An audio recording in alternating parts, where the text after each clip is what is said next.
আমি যখন মুর্শিদপুর দরবারের উদ্দেশ্যে লং মার্চ ডাকতেছিলাম সকল সুন্নি আকাবিরদের সাথে আলোচনা করে, তো লং মার্চ চলতেছে ভালো, প্রশাসন তেমন একটা মাথা ঘামায় না। যখন সন্ধ্যার পরে পেলাম খালি হাতে আইসেন না, অন্তত একটা লাঠি আর একটা পতাকা নিয়ে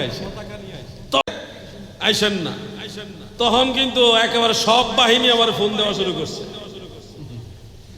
এই জিহাদি সাহেব, আপনি কি আসতেছেন? আমি বললাম আইসে গেছি। যে কোনো একজন ঊর্ধ্বতন একটা বাহিনীর বড় অফিসার আমাকে ফোন দিয়ে, আপনি কি আলাউদ্দিন জিহাদি? জি। আপনি কি লং মার্চের আহ্বান করছেন? আমি বললাম আহলে সুন্নাতুল জামাতের সবাই আহ্বান করছে, আমি তাদের পক্ষে একজন আছি।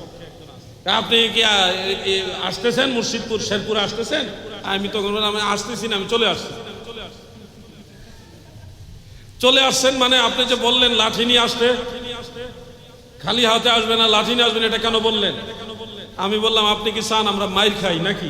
জঙ্গি যারা, সন্ত্রাস যারা, আপনারা প্রশাসনের লোক কি তাদেরকে সাপোর্ট দিতে চাইতেছেন নাকি? না, সেটার জন্য বলছি না। লাঠি আনাটা তো একটা অনৈতিক অপ্রীতিকর ঘটনা, ঘটতে পারে।